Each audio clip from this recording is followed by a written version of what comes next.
Folks, Black Star Network is here. Hold no punches. I'm real revolutionary right now. Support this man, Black Media. He makes sure that our stories are told.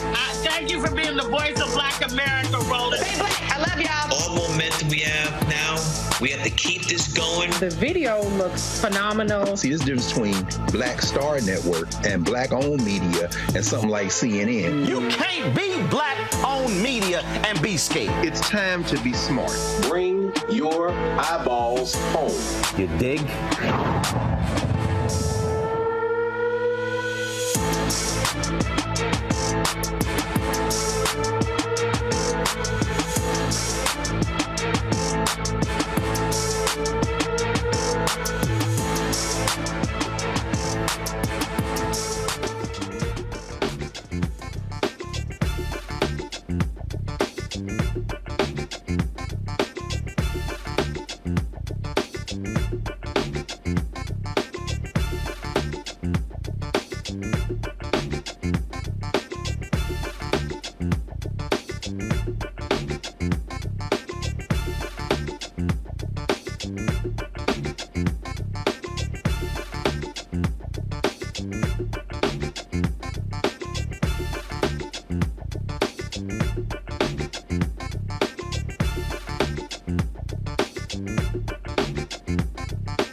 Hey, folks, today is Thursday, June 8th, 2023. Coming up on Roland Martin Unfiltered, streaming live on the Black Star Network from Jackson, Mississippi. Supreme Court hands down a shocking decision that could very well impact and increase the number of black congressional districts. We will talk to Congresswoman Terri Sewell, as well as a top executive with the Alabama Democratic Party, about this ruling out of a case out of Alabama. And so it is a very surprising ruling by this very conservative Supreme Court. Also on today's show, a black lawmaker in Oklahoma was speaking on the floor, talking about supporting black-owned businesses, and she was booed by her Republican colleagues. We will talk with her on today's show. Also on today's show, in North Carolina, the death of a black man has been ruled a homicide. We'll talk to local activists who are trying to generate more attention to his particular story as well. In addition, we'll tell you what the DOJ is doing when it comes to illegal dumping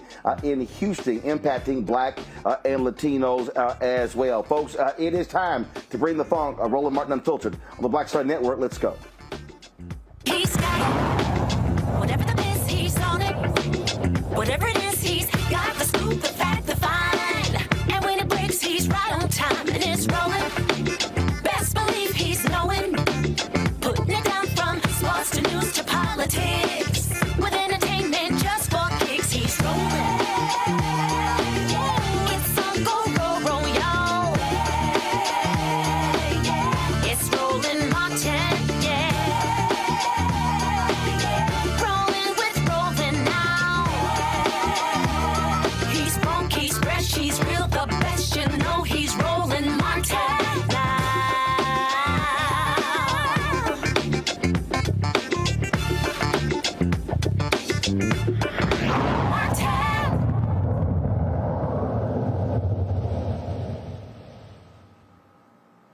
shocking. The conservative Supreme Court rules in favor of black voters in Alabama.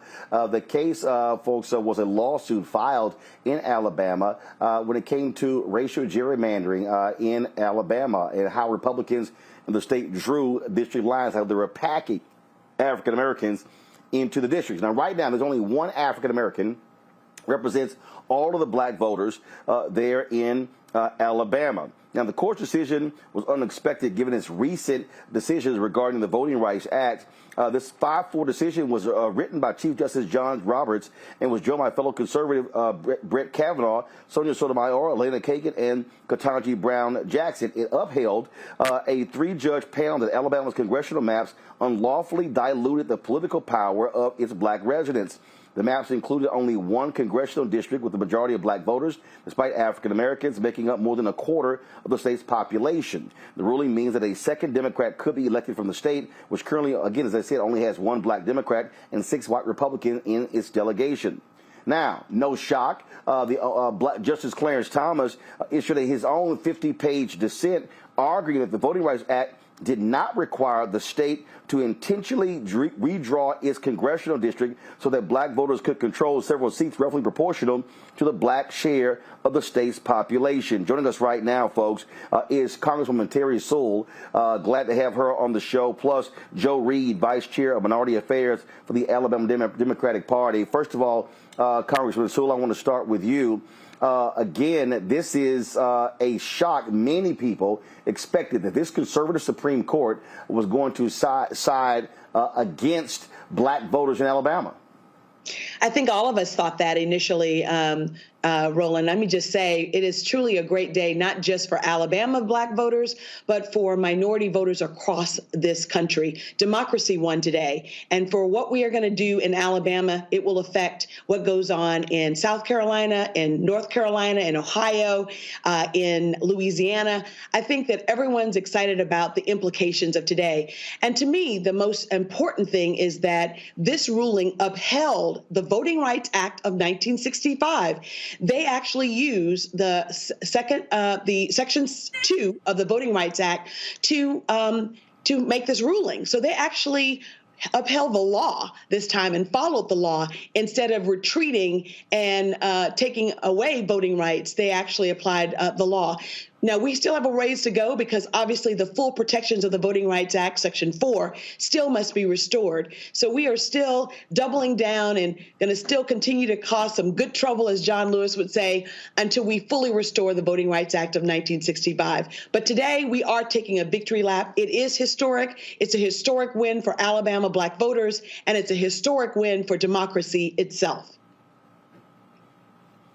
Joe Reed, what happens next? Because does this mean that the Alabama legislature must go back and redraw the lines? So what does it actually mean in practical terms?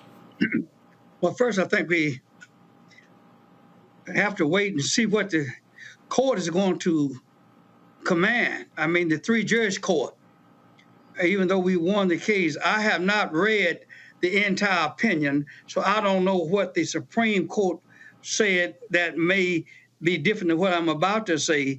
But as I understand it, the 3-judge court would have to set the timelines. Now, it did before. When it passed its first ruling, what the Supreme Court said was Alabama had 11 days to draw a plan. Because Alabama did not draw a plan, it appealed the case, and we know the results now. So that's number one. I think the local court would have to make that determination as to when and why and what when it comes down to this final decision. Now, in the meantime, the Alabama Democratic Conference, the Black Democratic Caucus of Alabama, we have already drawn 2 black districts. And we want to have them ready because the state of Alabama may or may not draw any. Now, we introduced these plans in the Alabama legislature, but the Alabama legislature did not do anything with it. So we are ready to go again with 2 majority black districts, and that as soon as the legislature convenes, if there is a special session, because our legislature adjourned on yesterday. So to come back into session, the governor have to call a special session. Of course, the governor can do that. In the meantime, if there are no plans drawn, then we're going to, in fact, we're going to advance our plan regardless. If the legislature comes into session, we're going to introduce it. If the legislature does not come into special session, then we'll go into court and ask the three-judge court to take our plan, because we believe we have a near perfect plan. We are going to review a couple of other things in one of the congressional districts we've drawn, but we think we got a good plan, but certainly we think our plan will become the gold standard.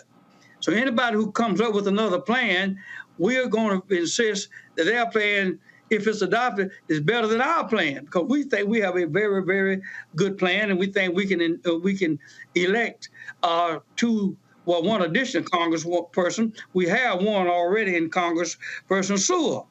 So we don't need to look for one more, and we think we can elect somebody in that district black, and that's going to be very.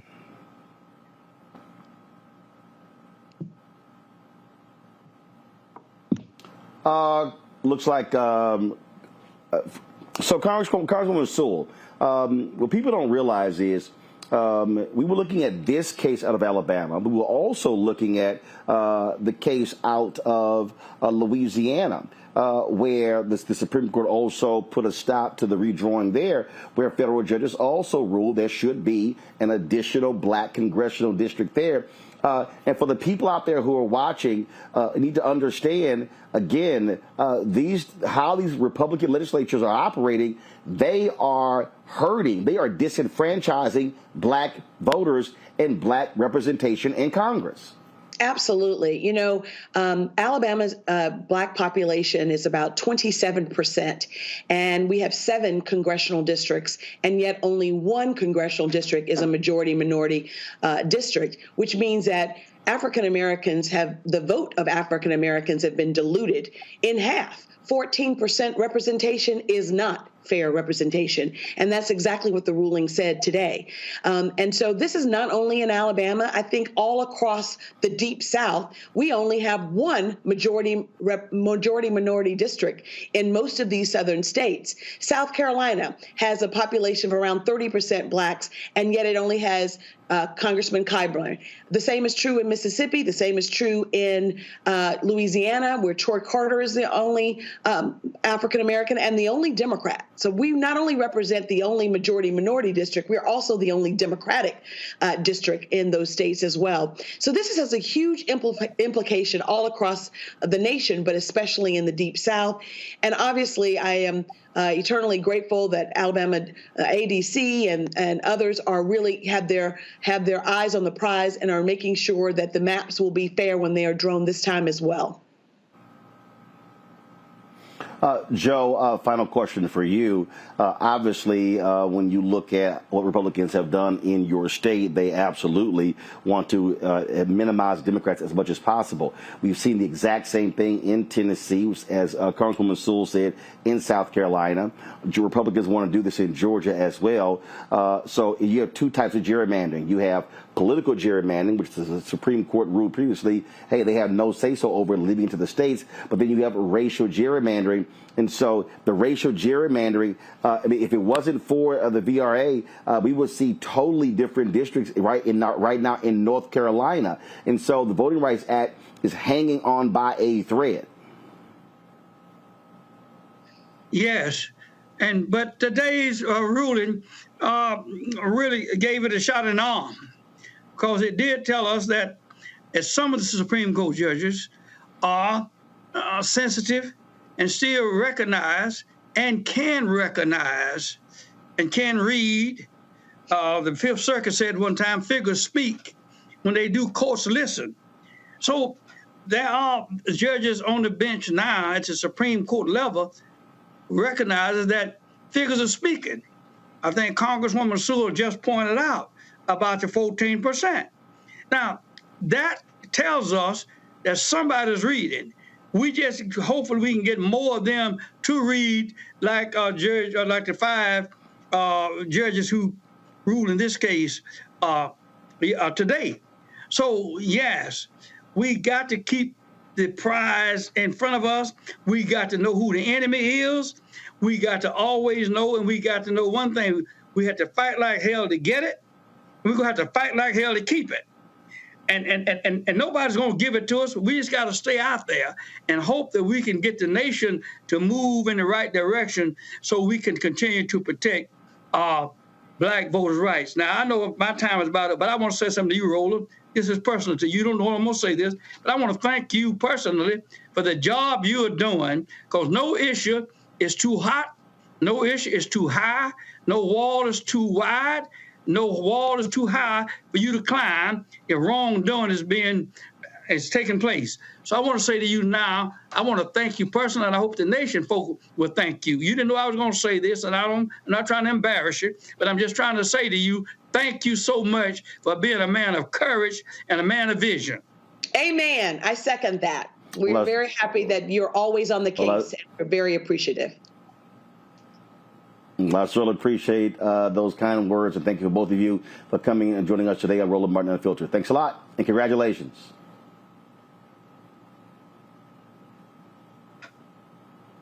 All right, folks, going to a break. When we come back, we will talk with our panel about this. Also, another Supreme Court decision that came down today as well regarding affirmative action. You're watching Roland Martin Unfiltered right here on the Black Star Network.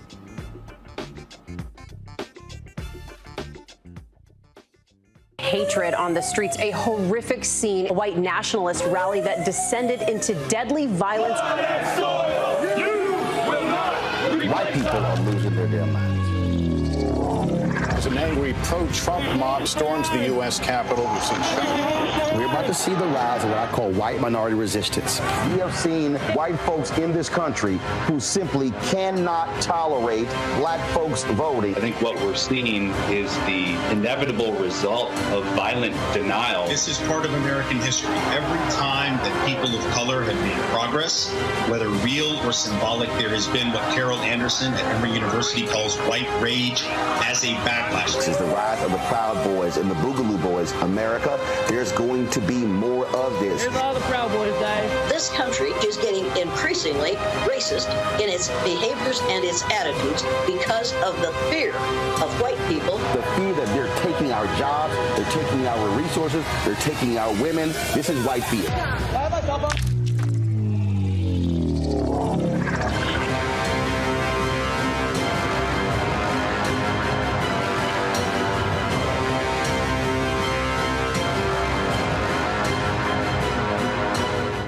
Black Star Network is here. Hold no punches. I'm real revolutionary right now. Thank you for being the voice of Black America. All momentum we have now, we have to keep this going. The video looks phenomenal. See, there's a difference between Black Star Network and black-owned media and something like CNN. You can't be black-owned media and be scared. It's time to be smart. Bring your eyeballs home. You dig?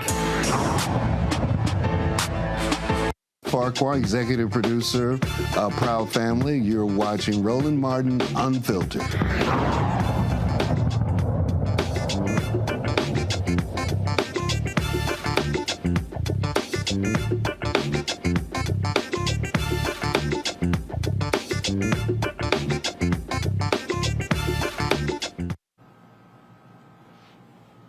All right, folks, welcome back to Roland Martin Unfiltered. I'm broadcasting live from Jackson, Mississippi, where they're commemorating the 60th anniversary of the assassination of Medgar Evers with a variety of activities this week with the Medgar and Myrlie Evers Institute. We're going to be broadcasting an interview with her tomorrow, so I look forward to that, and also attending functions tonight and tomorrow as well. Right now, I want to bring up Cardita Stone. She's a chief field and campaign strategist for Alabama Forward. They were one of the plaintiffs in this lawsuit. In addition to Cardita, we're also joined by Dr. Greg Carr, Department of Afro-American Studies at Howard University, Reese Colbert, the host of the Reese Colbert Show on Sirius XM, both of them joining us out of Washington, D.C., and legal analyst Candace Kelly out of South Orange, New Jersey. Cardita, I want to start with you. Again, I hope people do not underestimate how critically important this Supreme Court decision is for black voters there in Alabama. Y'all have been disenfranchised. When you talk about that black belt and when you talk about the Voting Rights Act, look, it was the blood of people there in Alabama that made the Voting Rights Act possible. And to have this vicious and nasty dissent from Clarence Thomas, who I'm quite sure was upset that Chief Justice John Roberts and Justice Kavanaugh chose to go against him, Alito, as well as Amy Coney Barrett.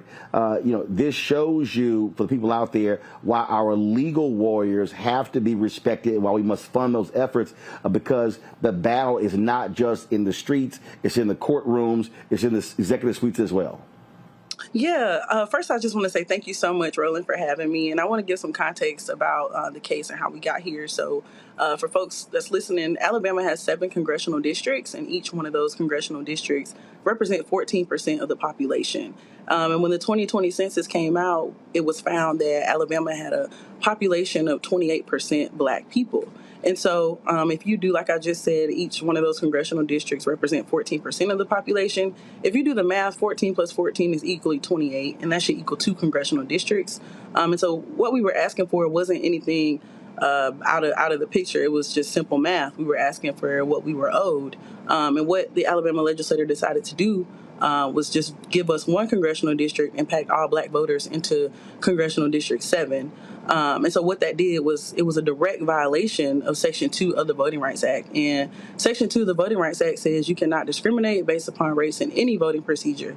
And so when you talk about the importance of this case, if it were not ruled in our favor, we would have lost Section 2 of the Voting Rights Act. And I'm sure you already know we already don't have Section 4B or Section 5, which we lost due to the Shelby County v. Holder case in 2013. So the importance of this case is, like you said, extremely important. And I really hope that not just Alabamians, but folks across the country recognize that, just because there were also other states who sued their states because they were in violation of Section 2 as well. But they were told that until the court ruled on this case, Merrill v. Milligan, which is now Allen v. Milligan, until the courts ruled on that case, then those states couldn't get an answer. So this case was really riding on a lot, and it feels great to be the winner, to be on the winning team.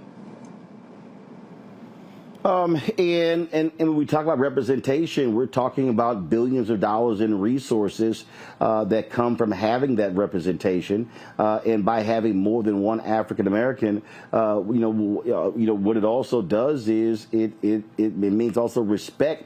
For those voters, because right now to be grossly disrespected by packing nearly every Black person into one district, it shows how shameful Alabama Republicans are. Yeah, it's definitely, when they decided to pack all Black voters into one district, it was definitely a dilution of Black political power. And when we don't have that representation, our worldviews aren't shared at the table. The way we feel about things, the things that we need in our community aren't at the table. And when we aren't at the table, we don't have a seat at the table. The only thing left for us is to be on the menu. And so it feels nice to not be on the menu now for once, and to actually be a part of that table and have a 2nd congressional district drawn for Alabama. Greg Carr, I want to go to you again. That vigorous dissent of Clarence Thomas shows exactly what kind of petty man that he is. Well, Clarence Thomas is being consistent. Clarence Thomas, as far as he's concerned, and I did read the dissent, his and Alito's, as well as Roberts' 34-page majority opinion, and the small concurrence that Kavanaugh led. Clarence Thomas is being consistent. As far as Clarence Thomas is concerned, the federal judiciary has no place in redistricting. He reads Section 2 of the Voting Rights Act and the enabling constitutional amendment, the 15th Amendment, to say that the 15th Amendment and the Voting Rights Act, Section 2, guarantee access to the ballot and voter qualification. He reads that very narrowly. In other words, as you said a moment ago, political gerrymandering isn't covered under Section 2, according to Clarence Thomas's world. I think what we saw today was absolutely a victory, but it was a temporary victory. As you heard Joe said, now they got to redraw the maps. And then the other cases can go forward. Now, what John Roberts and Brett Kavanaugh did, remember, these are political operatives. They are probably the 2 most political operative-minded justices on the court. Both of these guys were warriors in the Republican Party. Johnny Roberts pumped the brakes today because he sees a little country falling apart. So remember now, what you saw with this is the Supreme, what this really revealed is that the Supreme Court, this is the thumb of the Supreme Court in the 2022 midterms. They said today that the maps that they allowed to go in place, which robbed the Democrats of some congressional seats in the midterms, are invalid. This is the hand of the shadow docket. I mean, I hate to do this, but it's time to be smart. We have to think about this very, very, very seriously. So when you read Robert's opinion, what he's not saying that they can't draw maps that will ultimately sell us out. Because remember the last 10 years with Shelby County versus Holder, and more recently, Brnovich, the Arizona case, where they put beyond the ability of the courts to adjudicate some of this stuff in terms of ballot boxes and disqualifying voters. Remember the Wisconsin case, the Gill case, where they said they can't as you said, they can't deal with political justiciability. In other words, political gerrymandering are not justable. He's basically setting it up so they can pat themselves on the back for the crime they committed in 2022 when they allowed Alabama to use those damn maps in the first place. And that brings us to this. Today we live to fight another day. But make no mistake about it. The sentiment to eviscerate the Voting Rights Act still lives. All they did today is say, Alabama, go back, draw the maps, bring them back. We'll see next time. We have to be smart about this today. Right. Candace, your assessment. Well, Greg is absolutely right. And one of the things that we need to do, as you said, the legal warriors that get into court and really make the arguments, that's where it really matters. You have to look at Clarence Thomas's case. He essentially is saying that the Voting Rights Act has no teeth and that it does not prevent gerrymandering at all. He also said this in kind of the context that, voting rights has nothing to do with discrimination, which makes no sense at all because that's exactly why the Voting Rights Act was set up. So we have to look at that. But we also have to look at this idea that we've been talking about tonight, that if we go down to the lower court in the three-judge panel, 2 of those judges were appointed by Trump. Then you go up to the Supreme Court, and in this 5-4 decision, you have Roberts and you have Kavanaugh crossing over in this 5-4 decision, and that brings us to where we are today. So it's important to see exactly where the Republicans are falling in terms of the political motivations that are going on behind the court that Greg is talking about. If you look in those decisions and read it, you will see exactly what is on their mind and exactly where we are going, all of the nuances. Similarly, if you want to know what's on Clarence Thomas's mind in terms of anything that's to come, go and look at his dissenting opinion. He spent 50 pages rattling on about how the Voting Rights Act has no teeth. So here's my assessment. The assessment is that now we have to look at what these lines look like when it comes to going back and reconfiguring the maps. This is something that we just need to continue to pay attention to. There's victory right here, and a surprising victory, though temporary, but we have to move on and understand what is next. What are these maps going to look like? It is still a political football that is still being tossed around, not just by the Republican Party, but by the Supreme Court justices. And the reality, Reese, is look, the Alabama legislature could go back and still screw black voters. But this is why we also make the point constantly in this show, why voting is critically important and why judges matter. Yeah, absolutely. I mean, I think the reality is that the Supreme Court has a legitimacy problem when they overturned Roe v. Wade, when they've done all of these very extreme far-right opinions. And so now what they're trying to do is trying to seem just a little bit more reasonable without necessarily restoring the teeth of the Voting Rights Act. As Dr. Carr said, and as Candace said, we live to fight another day. But as you just pointed out, Roland, we still are at the whims of the Republican Party to actually draw maps that are actually legal. And we've seen the Supreme Court either drag their feet in enforcing or actually make it so that these maps, even if they are completely gerrymandered, even if they are completely racist, don't necessarily get thrown out. And so we have an important victory here today that will open up the door for more challenges. But at the end of the day, this is still the Trump MAGA Supreme Court. That's right. Cordita, final comment. I don't have a final comment. I want to say thank you so much for having me, and thank you. Well, congratulations. Y'all keep fighting the good fight in Alabama. Thank you so much. Folks, coming up next, we'll talk with the mayor of Houston, Sylvester Turner, about a huge decision made by the Department of Justice regarding illegal dumping in the city that greatly impacts African Americans and Latinos. You're watching Roland Martin Unfiltered right here on the Black Star Network. That was a pivotal time. I remember Kevin Hart telling me that. He's like, man, what you doing, man? You got to stay on stage. And I was like, yeah, well, I'm young, thinking, I'm good. And he was absolutely right. What show did you have at the time? This was one-on-one. Got it. During that time. So you're doing one-on-one, going great. Yeah. You making money. You like.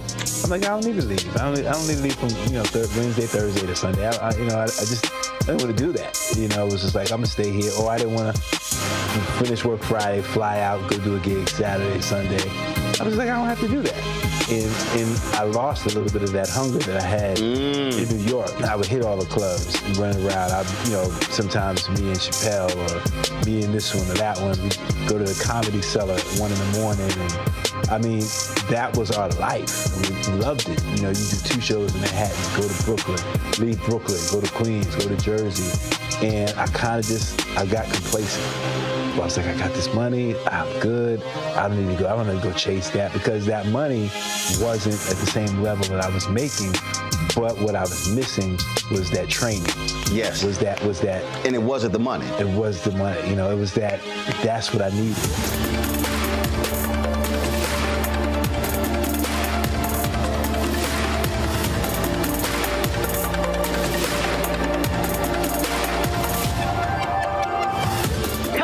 On the frequency right here on the Black Star Network. Shanita Hubbard. We're talking about the ride or die chick. We're breaking it down. The stereotype of the strong Black woman. Some of us are operating with it as if it's a badge of honor. Like, you even hear Black women like aspiring to be this ride or die chick, aspiring to be this strong Black woman trope at their own expense. Next on the frequency right here on the Black Star Network. Hey, what's up, y'all? I'm Devon Frank. I'm Dr. Robin B., pharmacist and fitness coach, and you're watching Roland Martin Unfiltered.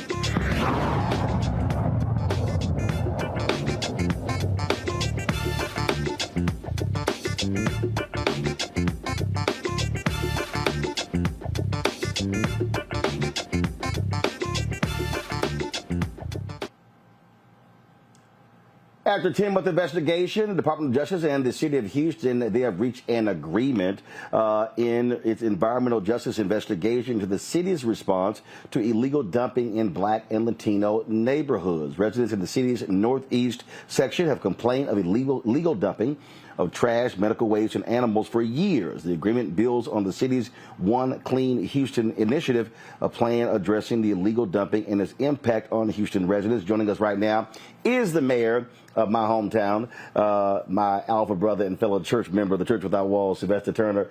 Mayor Turner, glad to have you on Roland Martin Unfiltered, Frat. So let's unpack this. What actually is this agreement? How does it help residents? Well, essentially, Roland, and look, it's good to be with you. Good to see you again. When I came in as mayor, I said I didn't want to be the mayor of 2 cities in one. And quite frankly, there's been a lack of investment and resources put in many of these communities that have been underserved and under-resourced. And so from day one, we've been focusing on addressing these neighborhoods. And this is a continuation of the policies and initiatives that we put in place when I came into office 8 years ago. So One Clean Houston, it deals with rapid cleanup, better enforcement. It deals with education and prevention.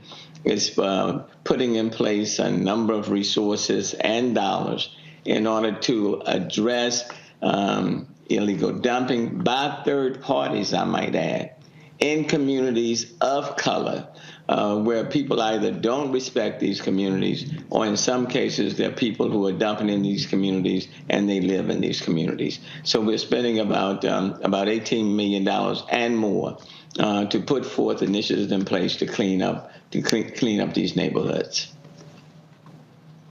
So how do you stop it? I mean, obviously, people are just doing whatever. And so what type of enforcement to prevent the illegal dumping from happening?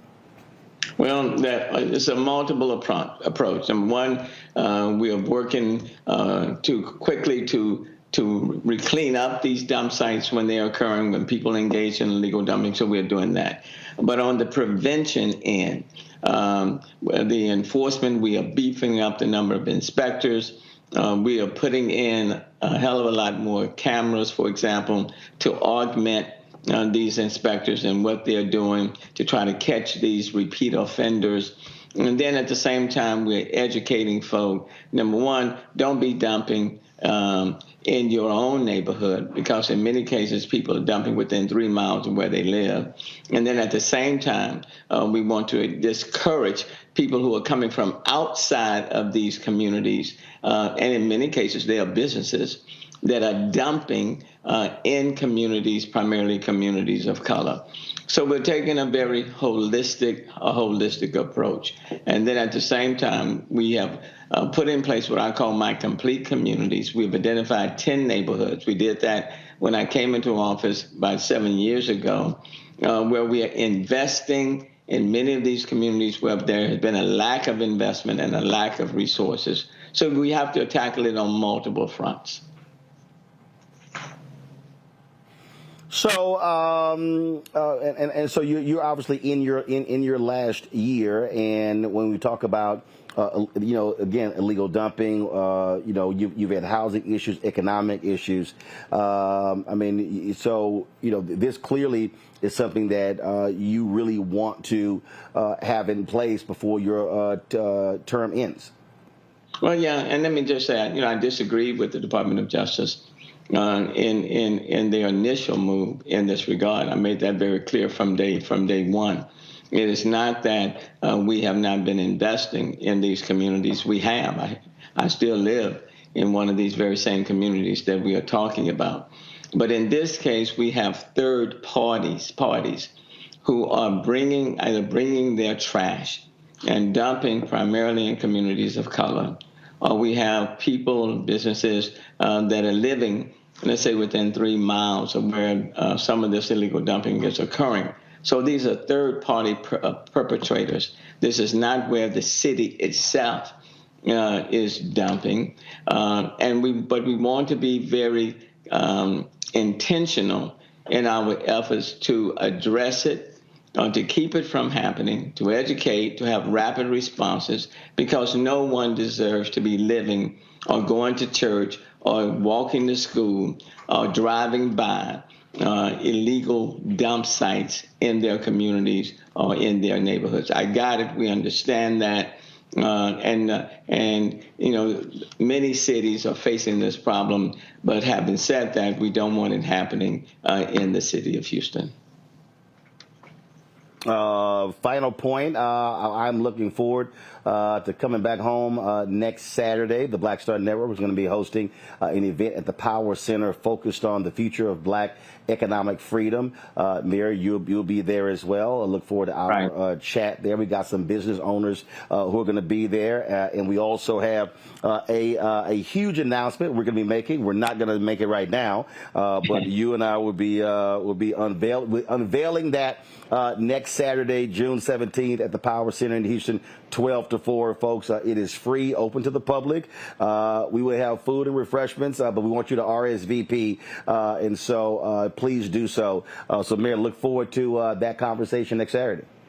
Thanks, Roland. And look, you're from here. You're never forgotten Houston, H-Town. You've been a champion for this city. So let me thank you on that front. But then let me just thank you for being a voice for all of us across this country. I mean, you have utilized your gifts, your talent, your influence to make things better. And we are proud of you and what you do, and look forward to having you back in Juneteenth, matter of fact, as we make a big announcement. All right, Mayor Turner, we appreciate it. Thanks a lot. Thank you, man. All right, going to go to a break. We're going to come back, talk to our panel, because this environmental racism, this environmental issue is critically important. And I know somebody might be at home going, I mean, God, how sexy is such as illegal dumping. But when you talk about how our communities are impacted, the health of our communities, how, all these things matter. And so we also need to be advocating for those of us who are in neighborhoods to be community watchdogs to make sure it does not happen. So we'll unpack that when we come back right here on Roland Martin Unfiltered on the Black Star Network. If you're watching on YouTube, hit that like button. We want to make sure that we're over 1,000 likes. We want to try to hit 2,000 likes every single day, so it impacts the algorithm, which impacts the revenue that we're able to generate. Also, download our Black Star Network app. Apple phone, Android phone, Apple TV, Android TV, Roku, Amazon Fire TV, Xbox One, Samsung Smart TV. You can also support us with your resources. Trust me, your dollars make it possible for us to travel the country. We're here in Jackson, Mississippi right now, covering the Medgar and Murray Evers Institute events all this week. So send your check and money orders to P.O. Box 57196, Washington, D.C., 20037-0196. Cash App, $RM Unfiltered, PayPal, Martin Unfiltered. Venmo is RM Unfiltered. Zelle, Roland at RolandSMartin.com. Roland at RolandMartinUnfiltered.com. We'll be right back. When you talk about blackness and what happens in black culture, we're about covering these things that matter to us, speaking to our issues and concerns. This is a genuine people-powered movement. There's a lot of stuff that we're not getting. You get it, and you spread the word. We wish to plead our own cause. Too long have others spoken for us. We cannot tell our own story if we can't pay for it. This is about covering us. Invest in black-owned media. Your dollars matter. We don't have to keep asking them to cover our stuff. So please support us in what we do, folks. We want to hit 2,000 people, $50 this month, raise $100,000. We're behind 100,000, so we want to hit that. Y'all money makes this possible. Check some money orders. Go to P.O. Box 57196, Washington, D.C., 20037-0196. The Cash App is $RM Unfiltered. PayPal is R Martin Unfiltered. Venmo is RM Unfiltered. Zelle is Roland at RolandSMartin.com. On a next, A Balanced Life with me, Dr. Jackie. Beware the generational curse. They're everywhere, in our families, in our workplaces, and even in our churches. It's like a minefield, identifying the curse and knowing what to do about it. When we're talking about generational patterns, oftentimes we get locked into those patterns because we don't want anyone to say, oh, you acting brand new, or you doing something different from how this is how we always did it. It's okay to do something different in order to get the results that you want to see in your life. That's next on A Balanced Life on Black Star Network. Me, Sherry Shepard, with Sammy Roman. I'm Dr. Robin B., pharmacist and fitness coach, and you're watching Roland Martin Unfiltered.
All right, folks, welcome back. Candace, I want to start with you. We talk about environmental racism, and when we're talking about our neighborhoods. We're talking about how our neighborhoods look. We're talking about property values.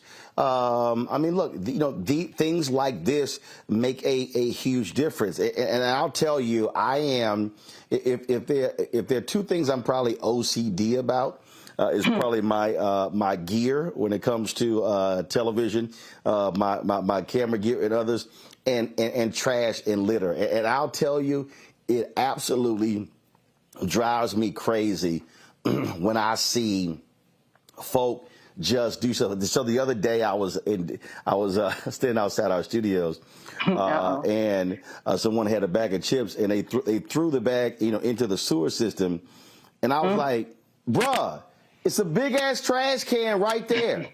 I'm like, well, what in the hell made you think the sewer system is where you throw a bag of chips away? I'm like, it's a big, like literally the trash can wasn't even 20 right damn there. Feet. So it was so when you look at, so you talk about how our neighborhoods, are impacted, by illegal dumping. I mean, that impacts the economics and the health of our communities.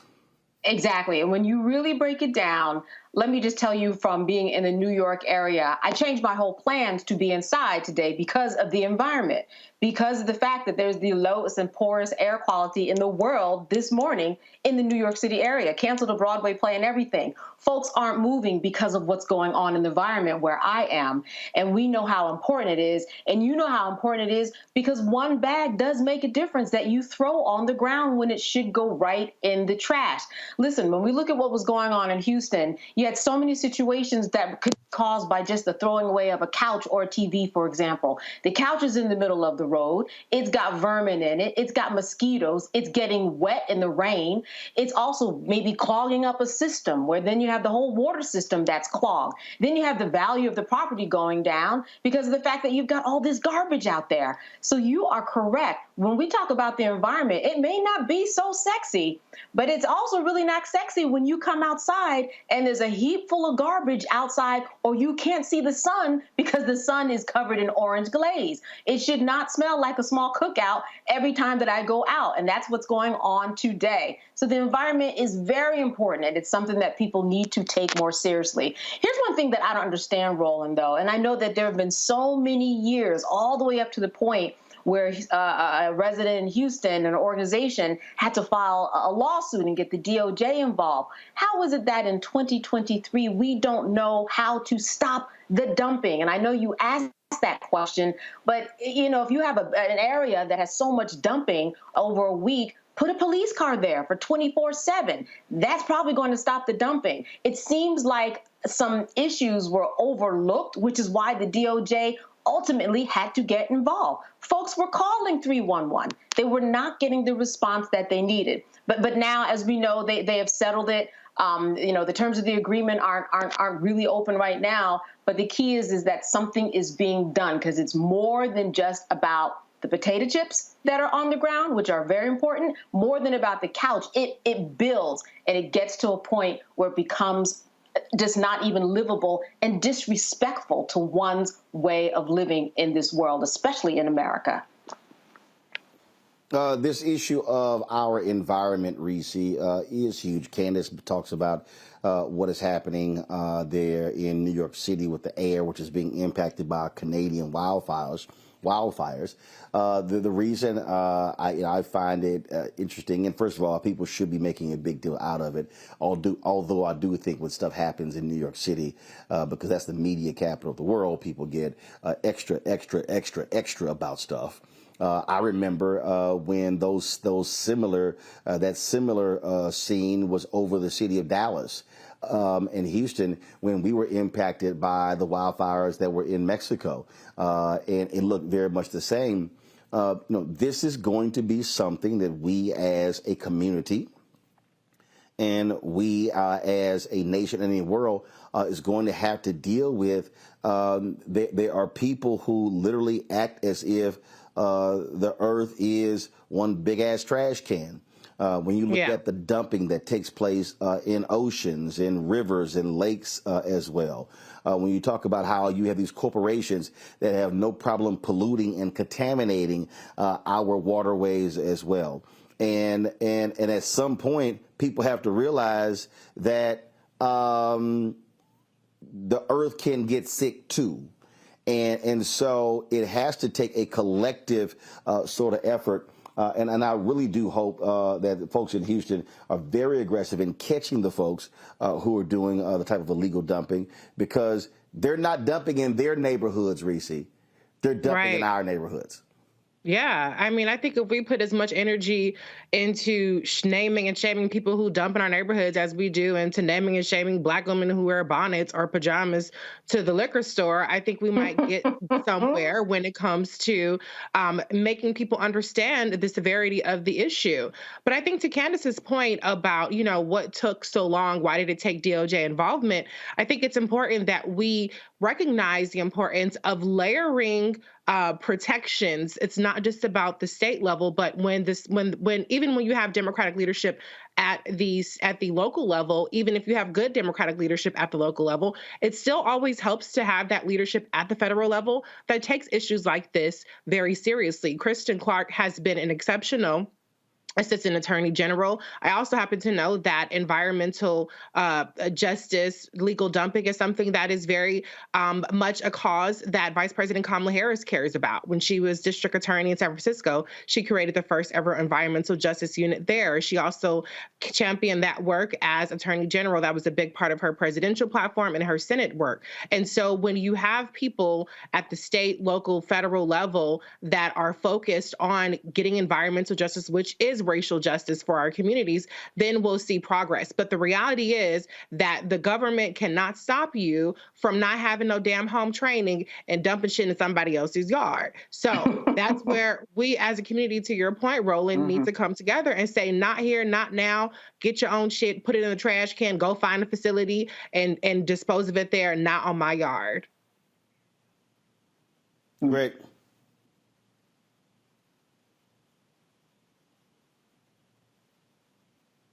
Greg? Is it Greg on mute? Yeah, I'm sorry about that. Yeah, thank you.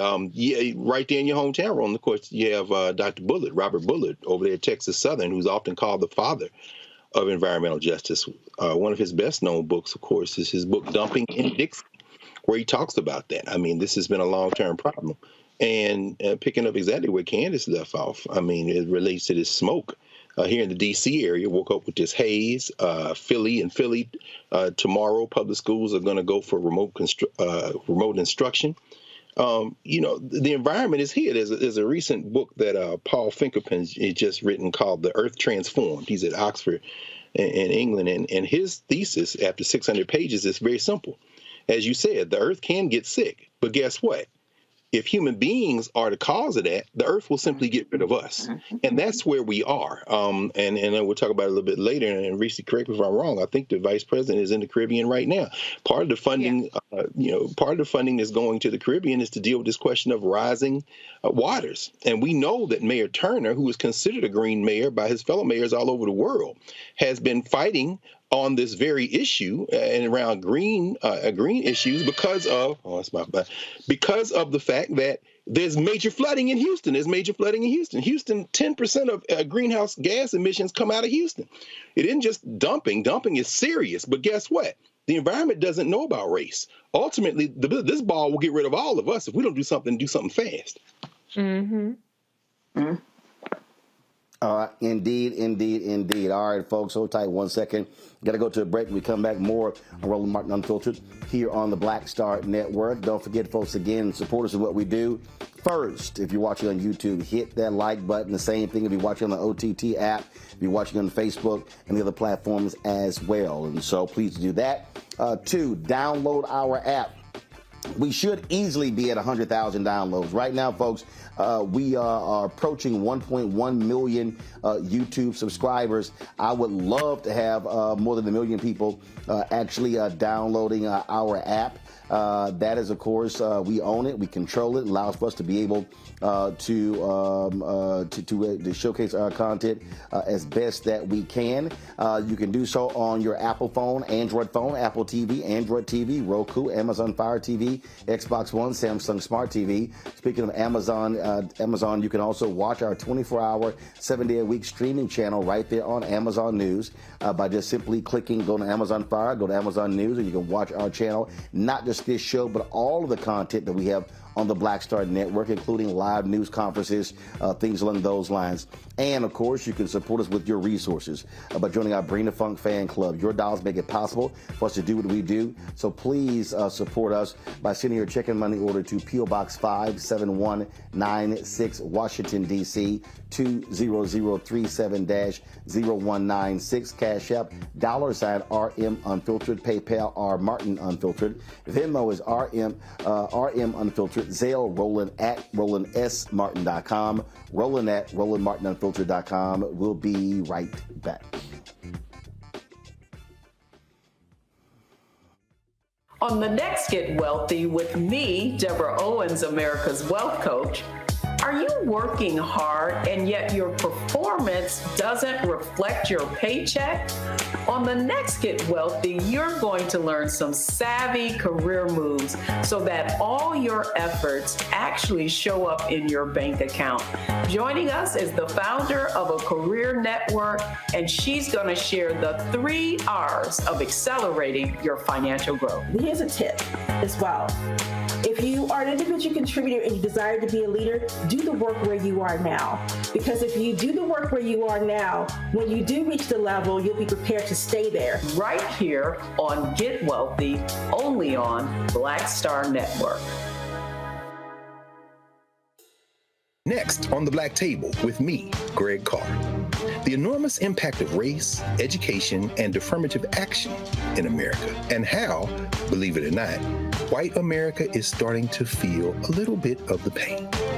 Dr. Natasha Waraku joins us with a case study of one suburban community and how it reacted when the minority students started to excel. And most people didn't say this explicitly, but was that, the academics standards are getting higher in part because of the Asian kids, and that is making our kids really stressed out. So we need to reduce the amount of homework teachers are allowed to assign.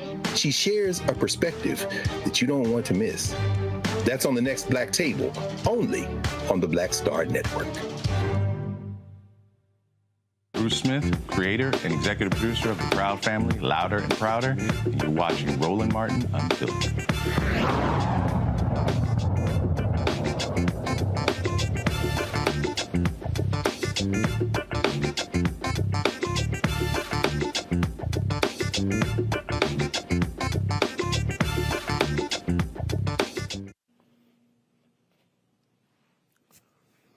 All right, folks. So in September, I dropped my book, White Fear, How the Browning of America is Making White Folks Lose Their Minds. This is the book cover. Come on, y'all. There you go.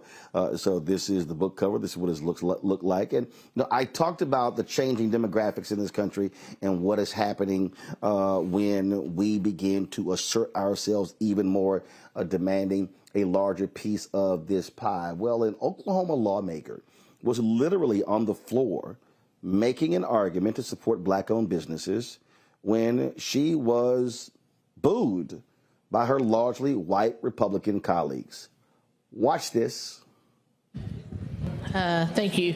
I did notice that you've just changed, you've gone from woman to women, but would you agree that as you talk about diversity, that as it relates to white males, that they already get a great majority of the jobs that we have in the Disadvantaged Business Enterprise Act, is just trying to level the playing field, and for all the white males that are booing, would you agree that they have already enjoyed a great privilege in America as it relates to job contracts?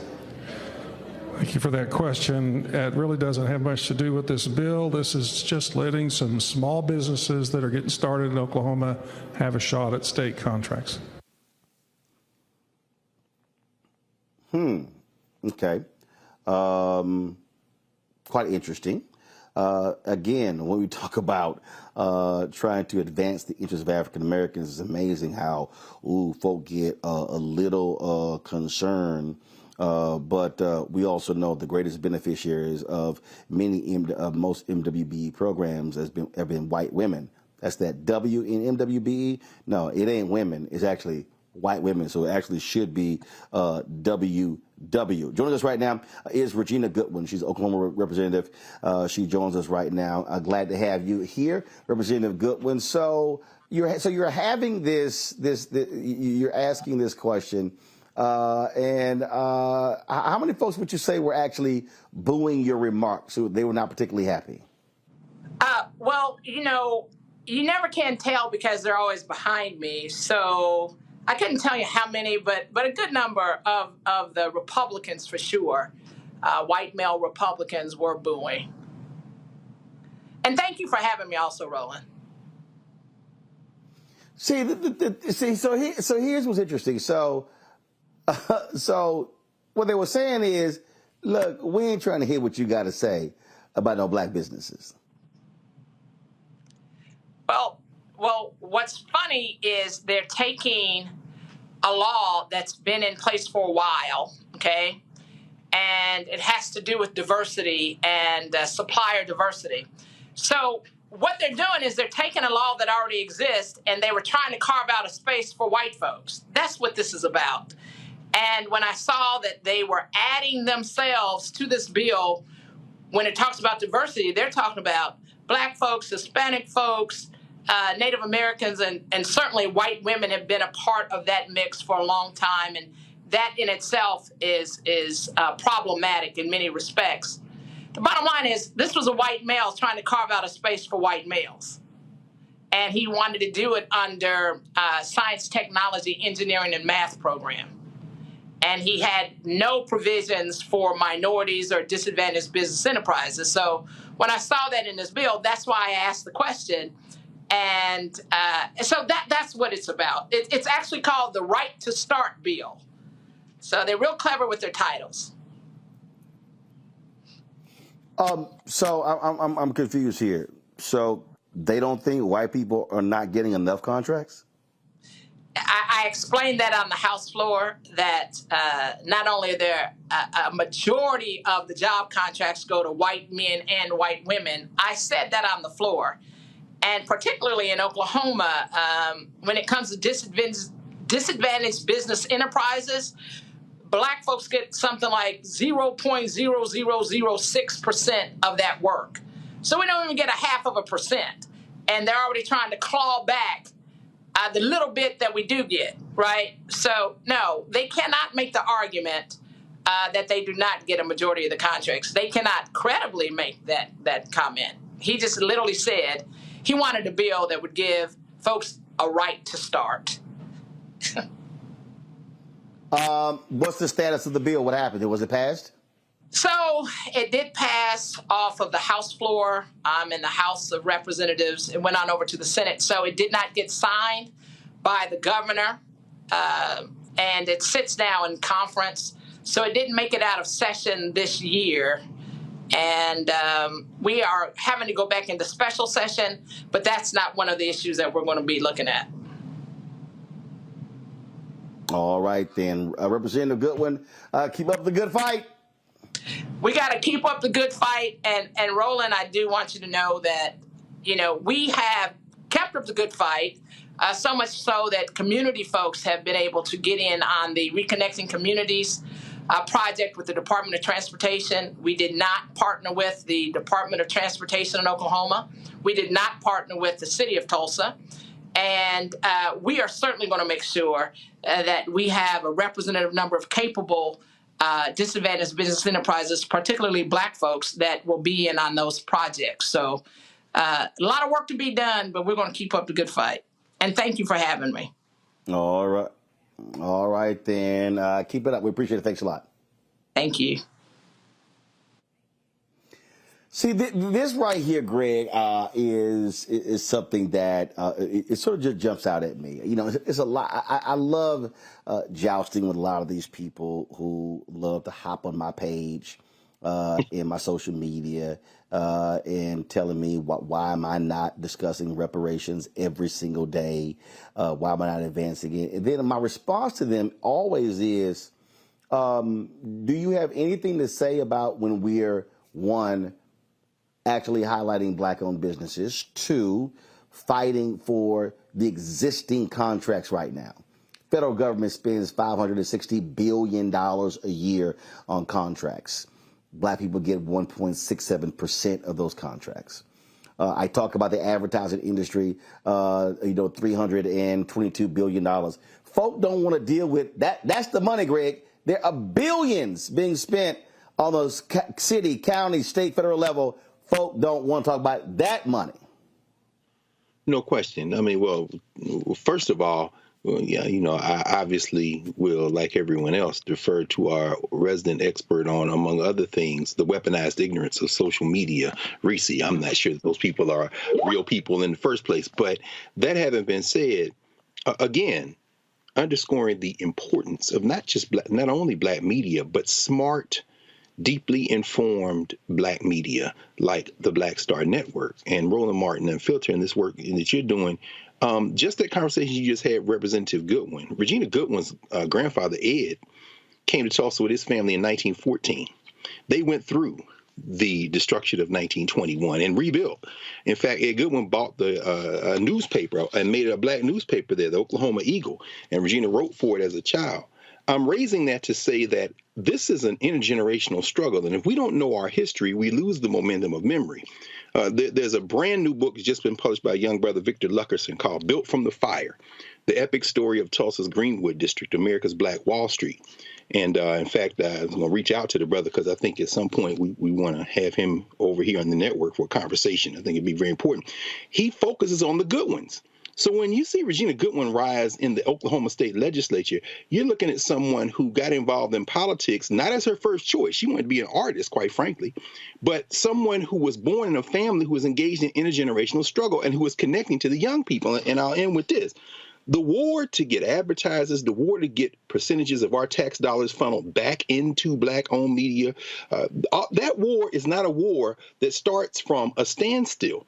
This is a relay race, and you've received a baton from generations before you. And as a result, we have to understand that the more we understand that it is a relay, we can then tap into what has worked before and strengthen ourselves for the fight right now. So I would ignore those trolls, if indeed they're real, because quite frankly, the conversation we're having today isn't being held anywhere else. And that's all the more reason for us to put our shoulders to the wheel and build this thing out to be as large and as wide-reaching as possible. See, this is the thing that really cracks me up, Reese, whenever these people try to run their mouths. Like, I'll literally hit them with, do you know how much money school districts are spending? Mm-hmm. Do you know how much money city government is spending? Do you know how much money county government is spending? Do you know how much money state government is spending? Do you know how much money the federal government is spending? Do you know that the U.S. Department of Agriculture actually has the largest bank out of all federal agencies? That the USDA has a bank that funds stuff that other banks won't fund? There's a reason why a white man, a white member of Congress, once told David Scott, if there's one thing you can bank on, there will never be an African American who is the committee chair of the Agriculture Committee. Well, when Democrats took control of Congress, David Scott became the first black chair of the Agriculture Committee. That's where the money is. Right. And the thing that just trips me out when I listen to all these ridiculous people, man, black folk, we got to do for self, which I don't disagree with. But what I explained to them is, how are you going to totally ignore the money that is being spent that we as black people are contributing to? I'm in Jackson, Mississippi right now. Black folks in Jackson are damn near funding the entire state of Mississippi. Right. So if we're demanding city and county and state contracts, what we're actually demanding is our own damn money come back. Hello. I mean, the reality is that so much of, I think, Dr. Carr hit the nail on the head in terms of it being manufactured, and these are really chaos agents. Because if we spent the amount of energy that these chaos agents are spending on trying to gen up dissatisfaction around an issue that really is not politically tenable at any point in probably the near future, if we put that energy around educating people on how to access the programs, the funds, the initiatives that are out there, that are already out there. The money is already out there. We just aren't getting it. Part of the reason why we're not getting it is because of systemic barriers. Part of the reason why we're not getting it is because we don't know about it. Part of the reason why we're not getting it is because even when we do know about it, we don't have the resources to and we don't have the know-how to actually go through each step that it requires to get the certifications or to apply for the grants or to apply for the request for proposals and a number of things. And so what Black people have more than anything is an access problem, as opposed to the government isn't spending enough money problem. There is so much money to be made out here in these streets. We gotta go get it. And that is something that the, Roland Martin Unfiltered Black Star Network, that's something that you have done as a mission to try to get Black folks to understand we gotta get this money. I mean, Candace, it is absolutely crazy to me. So what Representative Goodwin is literally saying is like, folks, when we're frozen out, we can't grow our communities. I go back to Atlanta. Maynard Jackson becomes mayor in 1973. The numbers don't lie. African Americans were receiving 0.0012% of all city contracts. Not 1%, not 1%, not 0.5%, not 0.25%, but 0.0012. And so Maynard Jackson, Andrew Young, Maynard Jackson, Bill Campbell, Kasim Reed, Shirley Franklin, Keisha Lance Bottoms, now Mayor Andre. I mean, what I'm laying out for folks to understand is it's the money. If you're not having a money conversation, you're not having an American conversation. And so I believe, and let me be real clear, this is not criticizing any civil rights group or anybody else. But we can fight, we absolutely can and should be fighting for civil rights, criminal justice reform, ending mass incarceration, police reform, all those different things. But if we ain't going hard in the paint for the money, they really don't mind us doing what we're doing. They really ain't tripping. They like, yeah, y'all go ahead, y'all keep doing that.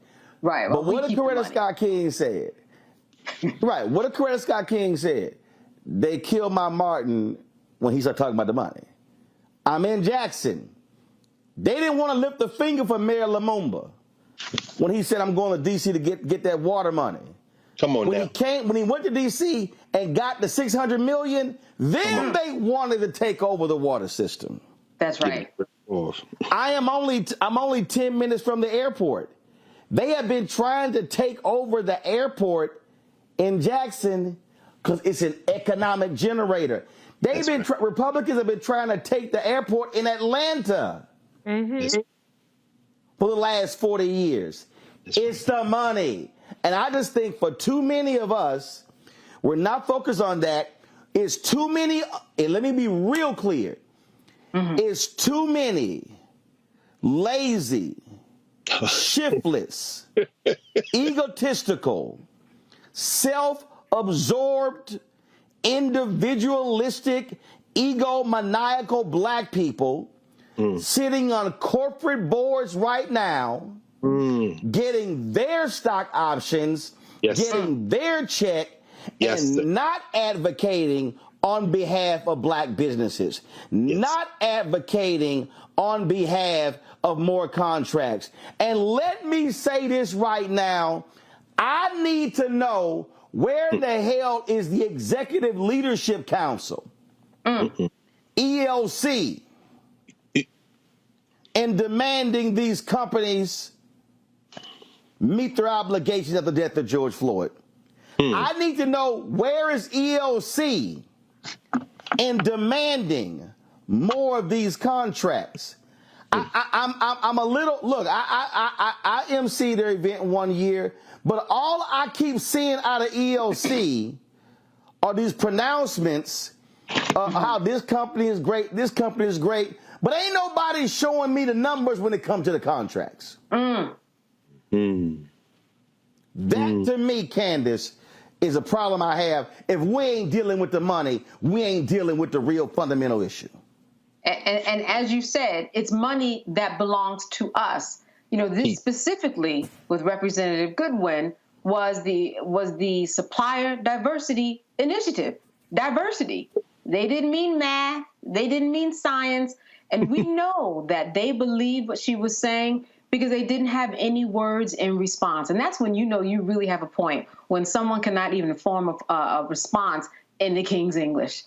All they had to say was boo, because they knew she was right. Not only was she right in her space today, but her whole legacy and the history that she brought to that floor was something that had to go recognized. They could not recognize who she was and what she represented, her whole history.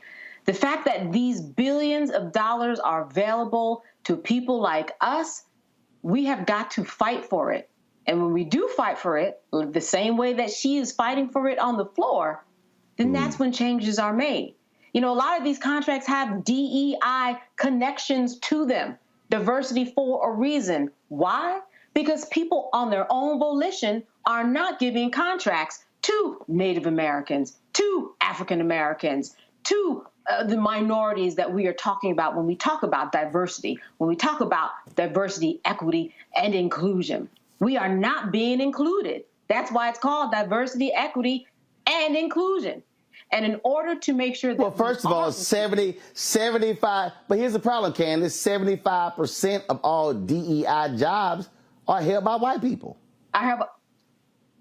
Everything needs oversight.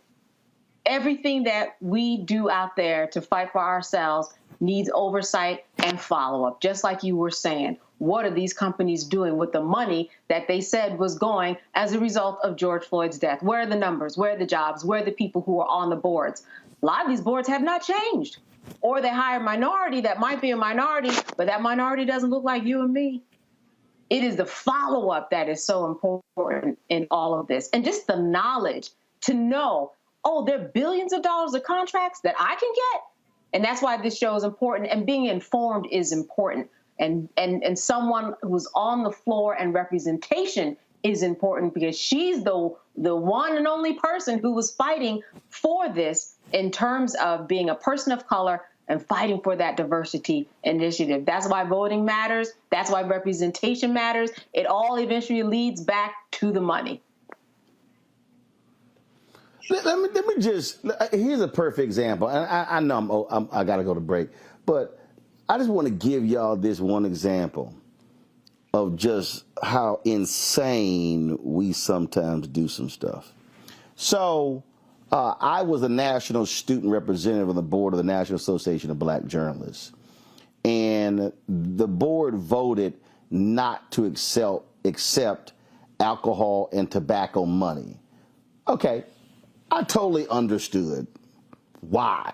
Now, first of all, as somebody who's allergic to smoke, as somebody who doesn't drink, has never drank, I'm like, that's fine, Roland, I'm good with that. But here's what was confusing to me. And Greg, Candace, and Reese, y'all gonna get a kick out of this one.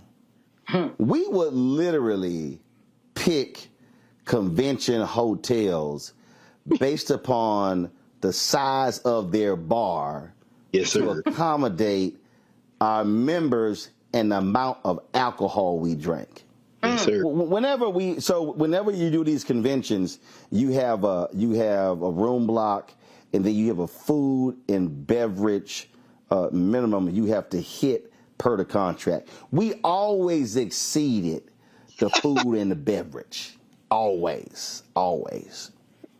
So I remember we had our convention in Orlando, and we had it at Disney World. And I swear, every 100 feet, it was a bar or like tubs that had alcohol in it. And again, I don't drink.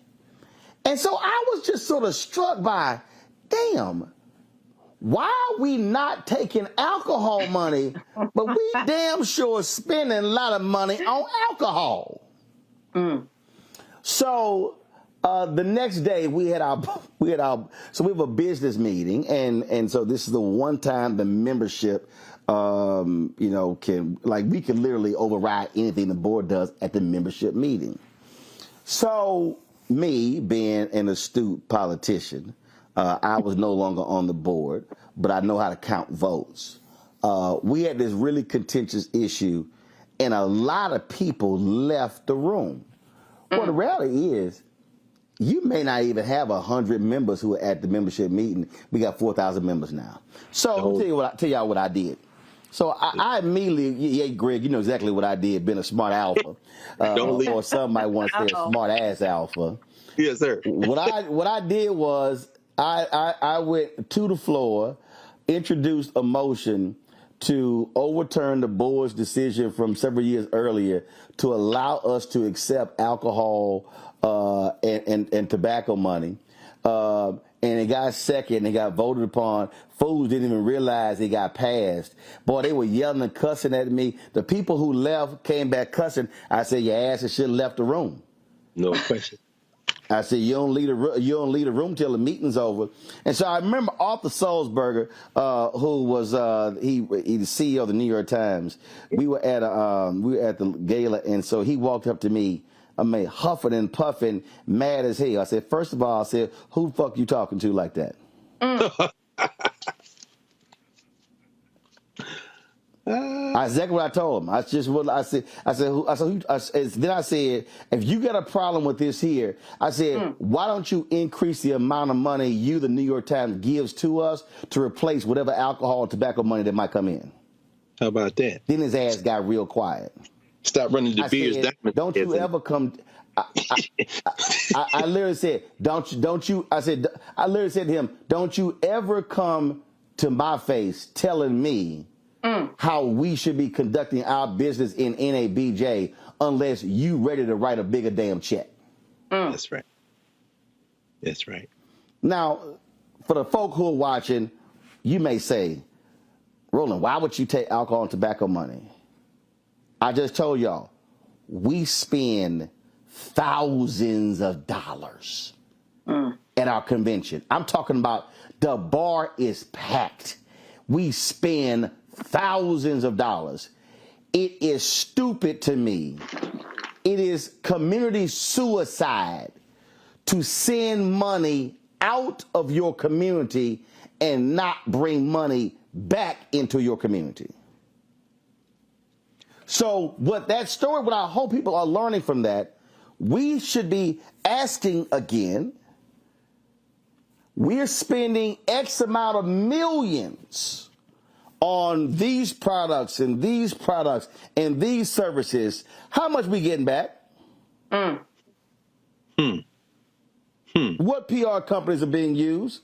What black law firms are being hired for professional services? What black accounting firms are being hired? What black transportation companies are being hired? What black catering companies are being hired? What black audio and visual companies are being hired? What black architecture companies are being hired?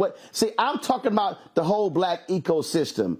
We are not going to change the condition of any community of ours in any city in America until we change the inflow of money.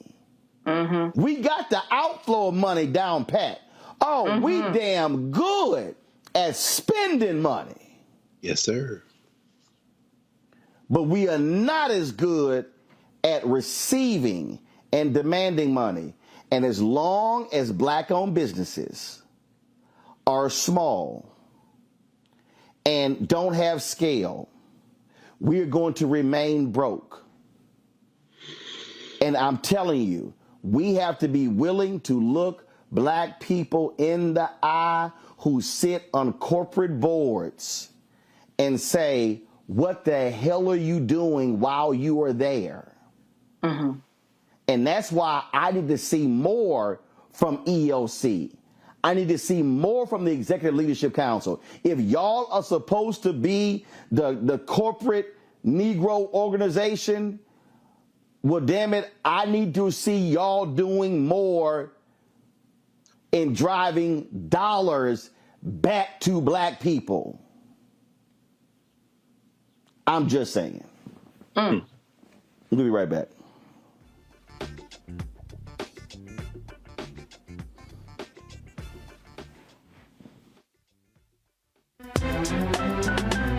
I'm Faraji Muhammad, live from LA.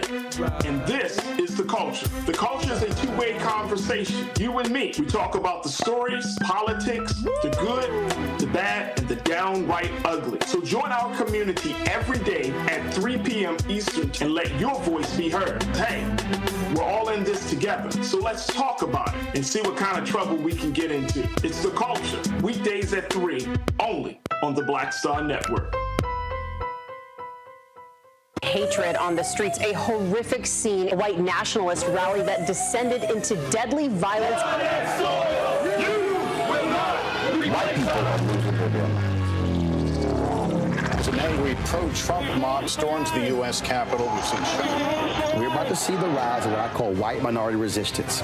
We have seen white folks in this country who simply cannot tolerate black folks voting. I think what we're seeing is the inevitable result of violent denial. This is part of American history. Every time that people of color have made progress, whether real or symbolic, there has been what Carol Anderson at Emory University calls white rage as a backlash. This is the rise of the Proud Boys and the Boogaloo Boys. America, there's going to be more of this. Here's all the Proud Boys, guys. This country is getting increasingly racist in its behaviors and its attitudes because of the fear of white people. The fear that they're taking our jobs, they're taking our resources, they're taking our women. This is white fear.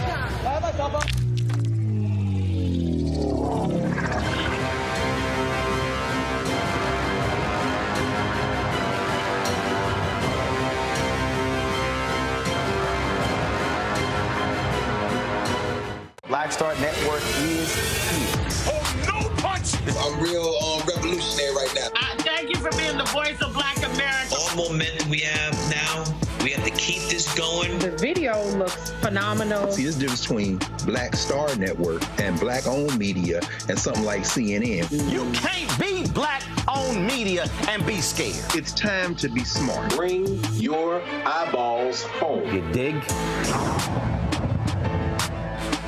Me, Sherry Shepard, and you know what you're watching, Roland Martin Unfiltered.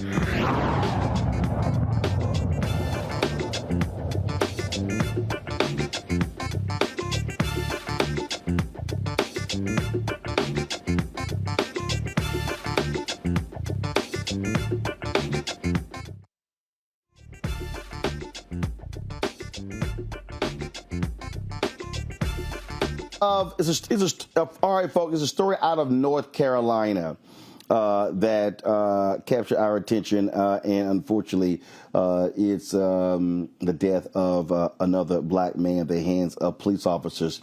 The Raleigh Medical Examiner's Office has determined that Daryl Tyree Williams died from sudden cardiac arrest in the setting of cocaine intoxication, physical exertion, conducted energy weapon use, and physical restraint. Daryl and a friend were sitting in a parked car on January 17th when police approached the vehicle, conducting what Raleigh police call preventative policing. The officers asked the men to get out of the car, which they did. Daryl continued to ask, what did they do? That's when things took a turn for the worse. The scuffle between Williams and 3 Raleigh cops began. Officers handcuffed Daryl but continued to tase him until he lost consciousness. He repeatedly told the officers that he had heart issues. Williams died in the hospital an hour later. 6 officers are on leave as the State Bureau investigated the incident. The SBI has submitted its case file to Wake County DA Lauren Freeman, who will determine whether criminal charges are appropriate. To discuss this, we're joined now by Kerwin Pittman, social justice activist. Kerwin, so I'm trying to understand something here. What the hell is preventative policing? So preventative policing is nothing more than a fancy name for Raleigh's own stop and frisk. And so what this means and what I mean is that Raleigh police officers will literally walk up to people and just start asking them questions and then try to search these individuals, whether you're in a vehicle or you're just out on foot. And so it's nothing more than Raleigh's own version of stop and frisk, plain and simple. Okay, so Daryl and a friend were in a car. Where were they? Were they on the street in front of the home? Were they in a restaurant parking lot? Where were they and what were they doing? They was actually in a car in front of a gaming shop, and they was actually inside of the car talking, doing nothing more than talking, wasn't bothering anybody, was actually on private property of this business, and so law enforcement just decided to walk onto the private property of this business and start to ask them questions, and initially open their door and just try to figure out a way to really instigate the situation and really mess with these individuals, and this is what they term as proactive patrolling or preventative policing. Obviously, you're going to have police say, well, you know, he had cocaine in his system, but I'm still stuck on why would you just walk up to somebody for no apparent reason and then, I mean, they have to be doing something. You must be observing them doing something. These two were just in the car talking? These two was just in the car talking. Daryl Williams was doing nothing more than being a black man in Raleigh, North Carolina, and in America. And of course, we know that is justification enough in their eyes to stop black and brown individuals and really escalate situations, harass them, and whatever the case may be. And so it is an extreme sad situation. Daryl Williams lost his life in a manner like this. Any word in terms of how long a DA is going to take to review this investigation file? So the DA normally takes 30 days, right? So Raleigh Police Department has a history of brutalizing, terrorizing, and murdering black and brown citizens. And not one time out of any of those incidents has the DA came back with a decision to charge any of these officers. So normally these findings take 30 days after the autopsy is released. But it will surprise me if she decides to do anything, even though we can clearly see that is criminal negligence on the part of Raleigh Police Department at play from all angles.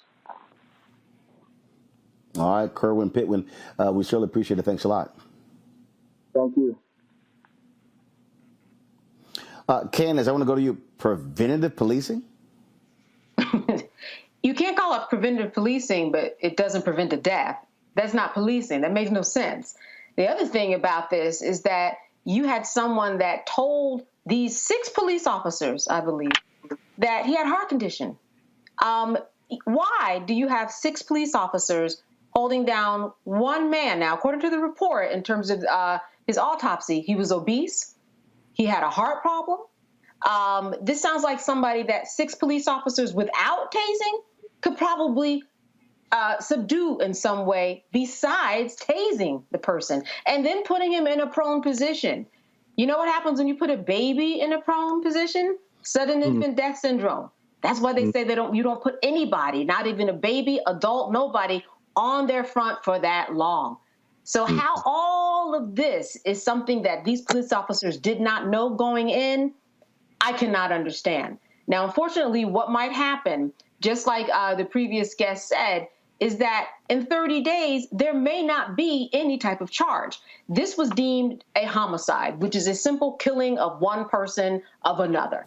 It's nothing criminal about it yet. There are no charges that have been filed. But what's going to happen here potentially is that they're going to look at the fact that there were drugs in his system.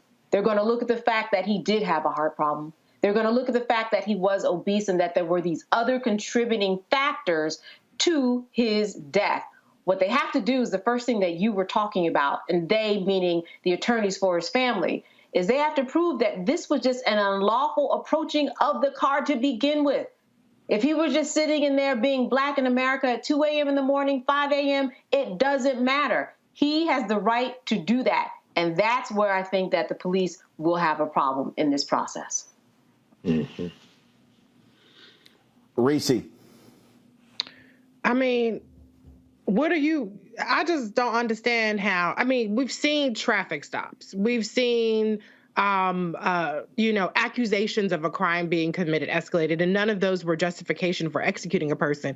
But damn, just sitting in the car, if you sit in your car high off crack or coke or whatever it is, okay, you're not bothering nobody at that exact moment. And how does that escalate to being now killed by the police? It's just crazy. Like, the idea of what public safety is really, really fucked up when public safety involves a man who was sitting in a car ending up dead because of preventative measures. That's not preventative measures. That's active measures of harassing, racially profiling, and inflicting violence on Black people just for shits and giggles, just because you can, just because 6 of y'all ain't got nothing to do. Go get a donut or something and leave Black people the hell alone. Greg? Absolutely. In a second Biden-Harris administration, Merrick Garland can be excused from his non-service, and Kristen Clark should be the Attorney General of the United States. She should be on speed dial. I know Al Sharpton likes to say that Ben Crump is Black America's Attorney General, but I think that Kristen Clark, in many ways, is Black America's Attorney General. Back in April, Rolling Stone ran an article on the Raleigh police and this funky little ass unit they got called the Department's Vice and Selective Enforcement Unit, their version of SWAT, where they running up in houses looking for drugs. Pattern in practice? Come on, Deputy Attorney General Clark. Come on, sister. We know what you do. We know how you get down, and you've been incredibly consistent. It's time to open up a can of whoop ass in the city of Raleigh. And that's all I got to say about that. Folks, hold tight 1 second. Gotta go to a break. We can't come back. We've got more news, particularly some breaking news regarding Donald Trump. I'll explain in 2 minutes. You're watching Roland Martin Unfiltered on the Black Star Network. That was a pivotal time. I remember Kevin Hart telling me that. He's like, man, what you doing, man? You got to stay on stage. And I was like, I'm young, thinking, I'm good. And he was absolutely right. What show was you at the time? This was one-on-one. Got it. During that time. So you're doing one-on-one, going great. Yeah. You making money. You like. I'm like, I don't need to leave. I don't need to leave from Wednesday, Thursday to Sunday. I didn't want to do that. It was just like, I'm gonna stay here. Or I didn't want to finish work Friday, fly out, go do a gig Saturday, Sunday. I was like, I don't have to do that. And I lost a little bit of that hunger that I had in New York. I would hit all the clubs, run around. Sometimes me and Chappelle or me and this one or that one, we'd go to the Comedy Cellar at 1 a.m. And that was our life. We loved it. You do 2 shows in Manhattan, go to Brooklyn, leave Brooklyn, go to Queens, go to Jersey. And I got complacent. I was like, I got this money, I'm good. I don't need to go chase that, because that money wasn't at the same level that I was making. But what I was missing was that training. Yes. Was that. And it wasn't the money. It was the money. It was that's what I needed.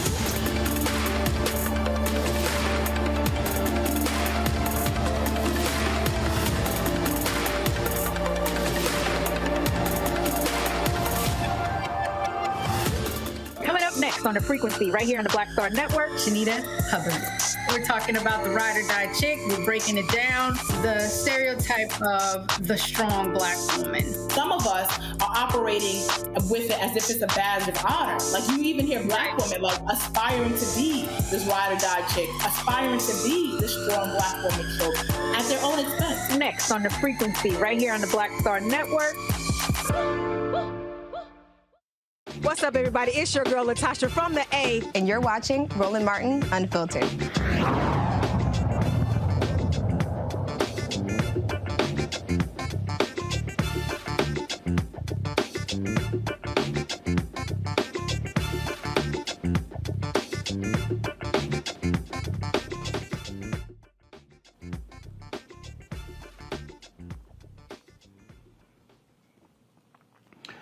All right, folks, some breaking news. The federal government has indicted Donald Trump in their classified inquiry. ABC News is saying that two sources have confirmed that Donald Trump has been indicted. In fact, Trump has tweeted on Truth Social that his attorneys have been informed that he is being indicted and he is to appear in a Miami courthouse on Tuesday at 3 p.m. Special accounts, of course, Jack Smith has been investigating the classified documents issue. And again, these were the documents that they say were being mishandled by Trump at Mar-a-Lago. And now CNN is reporting, Associated Press is reporting, numerous folks are reporting that indeed Donald Trump has been indicted on 7 counts in the classified documents probe. Candace, explain to our audience what this means for the Department of Justice to indict a former president of the United States. You know, the feds don't just do things willy-nilly. They clearly have got the goods on Donald Trump. That's right. And they impaneled more than one grand jury. And, you know, the grand jury is, and all the documents are sealed, so we don't know exactly, for example, what was happening in the Florida grand jury, which kind of popped up over the past couple of weeks. What were they doing there? What we do know is this, as you said, the feds don't play. And when they have an indictment where all the parties who are involved can agree that this is enough to perhaps bring this to trial and then find a guilty verdict, that means that they have the receipts. That means that they have the goods in order to move this along. Now he's going to make an appearance in front of the court on Tuesday to hear the exact charges that were brought against him. He'll have the opportunity to respond, and his attorneys will have the opportunity to file any paperwork that they might need in order to get this going in terms of the next steps in the judicial process. They get to actually have their voices be heard. But as you said, this is something that the feds take seriously, and it is very unusual for this to happen to someone who was the former president. Of course, it has happened before. However, in this case, we know that Donald Trump did a lot of damage to himself by talking. There are recordings of him talking about having certain classified documents. He has made up untruths about how to declassify documents. You know, when I take it home, these documents, they are classified on their own. He's just making it up as he goes along, and he is providing just Christmas gifts for the prosecutors in order to make their case, and they are now opening up those gifts. And what is in it? An indictment. And that is what we're seeing, and we are not surprised. Reese, a number of people have been highly critical of Attorney General Merrick Garland, saying he has let Donald Trump off the hook.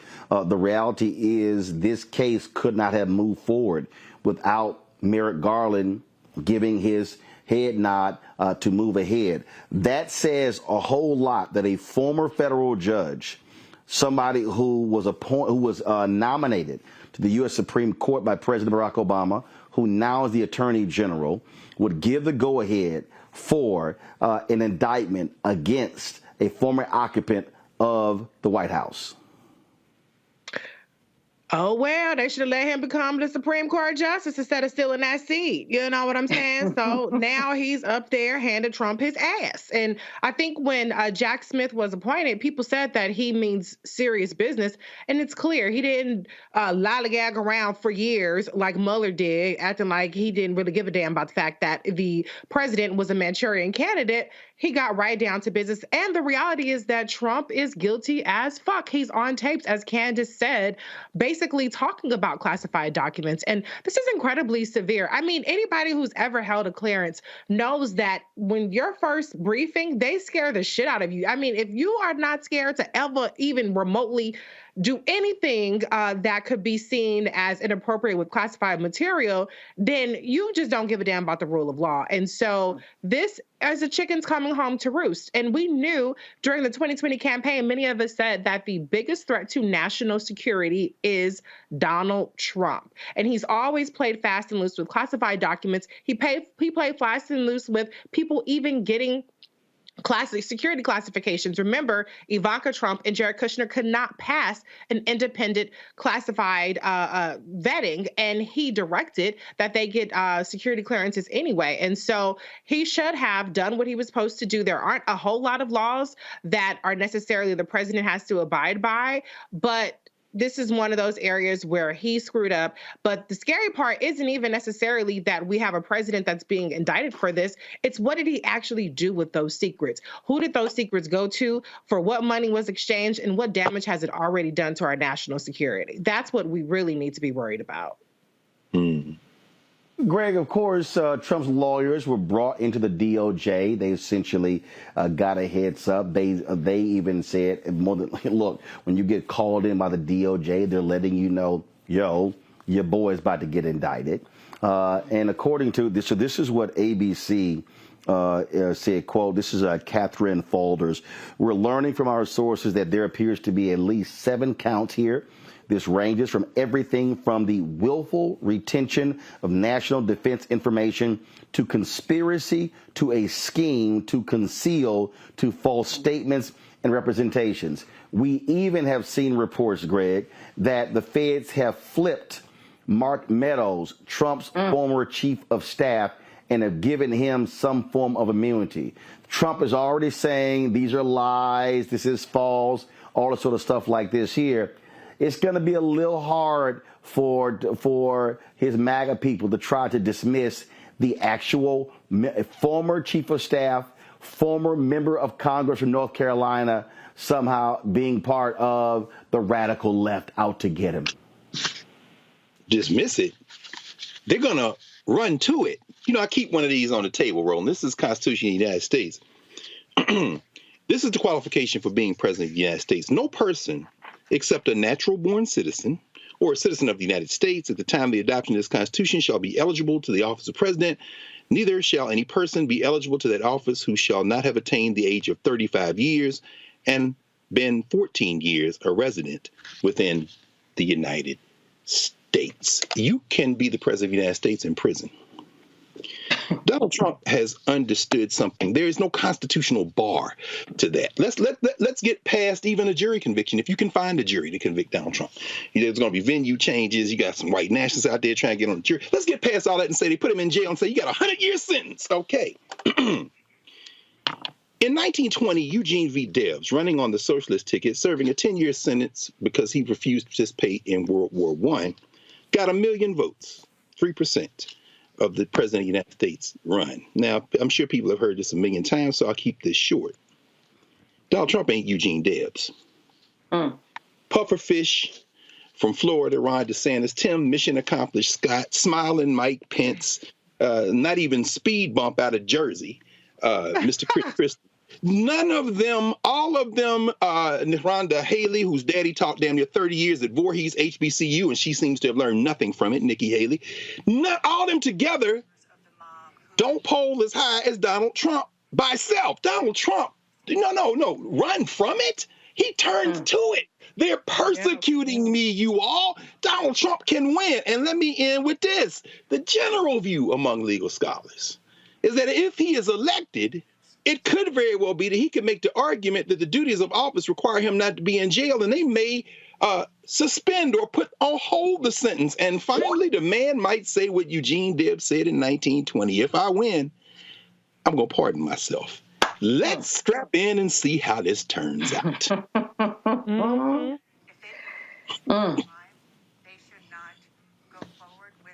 Folks, hold tight 1 second. I'm going to go to a quick break. We're going to come back on Roland Martin Unfiltered. And I'm going to play for y'all this clip that was in the CNN town hall where this fool, Mike Pence, who was Trump's vice president, was asked by Dana Bash about this very issue. And if y'all want to hear a weasel, you're going to hear one in 2 minutes. Back in a moment.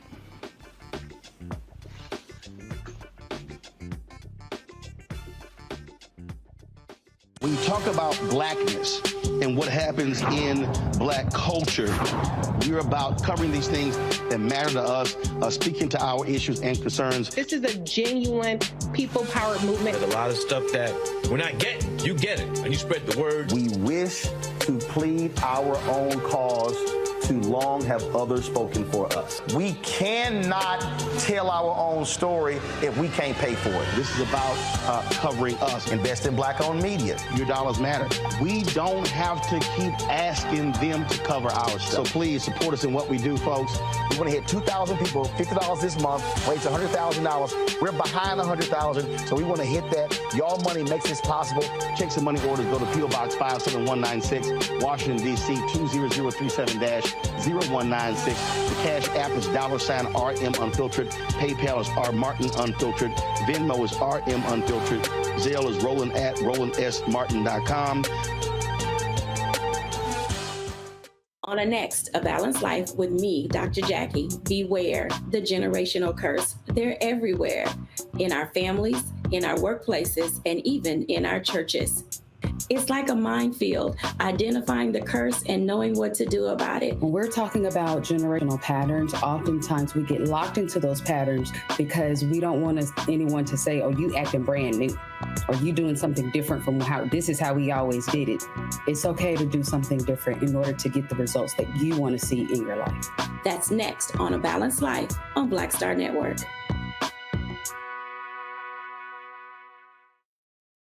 Hey, it's John Murray, the executive producer of the new Sherry Shepherd Talk Show. You're watching Roland Martin Unfiltered.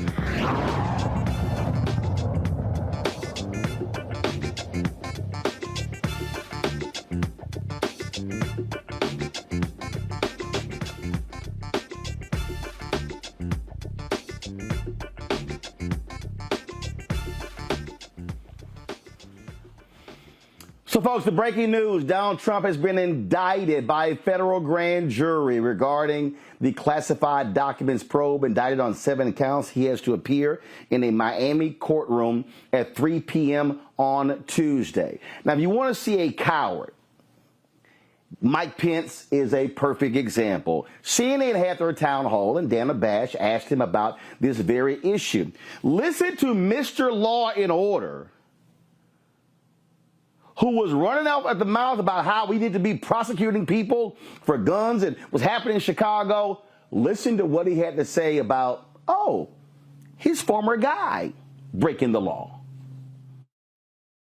Solves these issues without an indictment. Sir, I just want to clarify. What you're saying is that if they believe he committed a crime, they should not go forward with an indictment? You just talked before about committing to the rule of law. Let me be clear that no one's above the law. Okay. But with regard to the unique circumstances here, look, those classified, I had no business having classified documents in my residence, and I took full responsibility for it. President Biden had no business having them in his residence from when he was vice president as well. And the same with former President Trump. But I would just hope that there would be a way for them to move forward without the dramatic and drastic and divisive step of indicting a former president of the United States. We've got to find a way to move our country forward and restore confidence in equal treatment under the law in this country. We really do.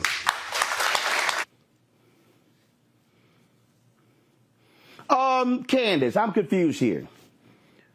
Either you believe in the law or you don't. 2, he said, I fully cooperated. Donald Trump didn't. The difference between Mike Pence and Joe Biden is Donald Trump purposely obstructed the law. He did not. They were moving. We're going to know on Tuesday the specifics, but they were literally moving it around. He was ignoring the DOJ, ignoring the lawyers. He was breaking the law. He was breaking the law, and you're as confused as I am with what Mike Pence said. He was just putting words together. It didn't make any sense. But what we do know is this, that the world is already divided. The country is already divided because of Donald Trump. So that's the worst argument that he could have made in all of this. And as you said, Donald Trump did things intently, with intent to defy the law, as opposed to a Biden or even a Mike Pence. So I don't know why in the world, and that's what we're going to see a lot of. We're going to see who is going to be the first candidate, whether it's going to be DeSantis, it's probably going to be Christie, it won't be Pence, to really get at the heart of Donald Trump and call him out for who he is, because nobody's done it so far.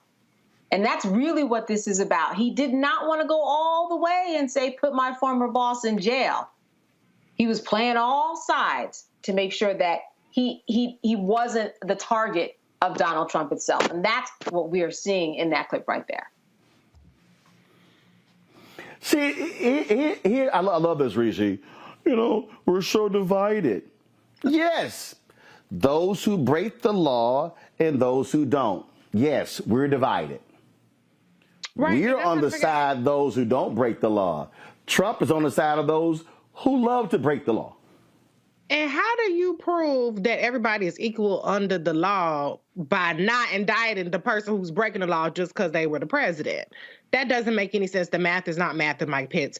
But I don't see any Republican really calling out Donald Trump, because Donald Trump is still the leader of the Republican Party. And all these people know they cannot beat him. I think, as Dr. Carr said, he's going to run into this. And the reality is the stakes are higher than ever for Donald Trump to continue his campaign so that he can claim some sort of political persecution, 50-50, maybe 65-35, whoever you want to talk to, chance of him getting elected and pardoning himself. This is life or death for Donald Trump. And so he has to keep going. And people in the Republican Party are happy to be HUD secretary, vice president, something along those lines. And so people do not have the balls, the moral courage, or even the decency to say that a former president selling off state secrets is beyond the pale and he needs to step aside and face the music for breaking the law. Absolutely. I love this stupidity here, Greg. Here's this idiot Will Cain of Fox News. I should destroy him when we were at CNN together.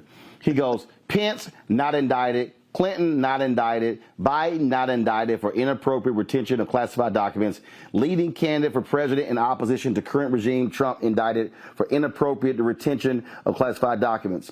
No, dumbass, it's for obstruction of justice. Mm-hmm. But Roland, I was watching your conversation with Bill Bellamy when you were walking him through the politics of commentary and the conversation you had with Simone Sanders about her and Angela Ryan, how they let Corey Lewandowski run circles around them on a live segment on CNN. What have we learned from the first time Donald Trump ran for president? Here CNN is again, having just lost their head. Allowing these platforms for these fools to dispute his propaganda in a country that ain't that smart to begin with. And what you're basically doing is doing what they did before. This mass commercial and news entertainment media is creating a drama. This is reality television, and Donald Trump is the master of reality television. So all the logic goes out the window. What is the law? See, what you were talking with Bill about was the rules. Different than the law. See, Mike Pence, I remember one time we were down there, you were about to do News One Now, and everybody had the same green room, and Mike Pence came in there. I guess he was going to do Morning Joe. That is the whitest man I've ever seen with my own two eyes. I've never seen anybody without any pigment. You know what I'm saying? I'm like, what the hell? This guy has no pigment. I'm saying that to say that when he barges into Iowa, Tim Scott thinks he's going to get some evangelical vote. But guess what? Smiling Mike's in it now, baby. So the people who believe in Jesus, they ain't going to vote for you, Tim. You can scream Jesus till your teeth fall out, mission accomplished. But that is the whitest man that I've ever seen. He is banking on his whiteness and his onward Christian soldier shtick to get him some of that vote. But why do I put all that? It all comes down to this, though. As long as Donald Trump draws breath, in jail or out, his X factor, he might not win the presidency, but the United States is not a unique country. I know people like say it's the greatest country in the world and the best experiment in democracy. We just saw Erdogan get reelected in Turkey. He got just enough oppression in to split the vote, get to the runoff and win. As long as Donald Trump is in this mix, there is the potential for chaos, whether he wins the nomination or not. All these people are trying to angle to win a primary, but what Mike Pence is doing, this man without a country is trying to figure out a way, well, if he stumbles and if he's not going to stumble. This is about to be chaos. And every time I see Smiling Mike, there are only 3 words that come to mind. And these are the 3 words that haunt him every day. January 6th, 2021, hang Mike Pence. Mike Pence know he ain't got a shot in the head. He just hoping that something's going to break in his way, and he ain't even got a clue. So he's just up there spinning. And CNN is letting him spin, which is why we got to have a Black Star Network, because you might be the only game in town trying to tell the truth, because the rest of these people are chasing ratings. Well, look, folks, Miami is going to be on and popping at 3 p.m. on Tuesday, when Donald Trump got to walk his orange ass into a federal courthouse in Miami, indicted for the 2nd time. First, it was Alvin Bragg in New York City. Now it is Jack Smith, the special prosecutor, indicting him in Miami. The DOJ is not confirming this. The documents, the indictment is under seal. It will be revealed in court on Tuesday. And so, Fannie Willis, we waiting on you. We waiting on you. Let's go ahead and go for the hat trick, make it a trifecta, and hit his ass with a 3rd indictment.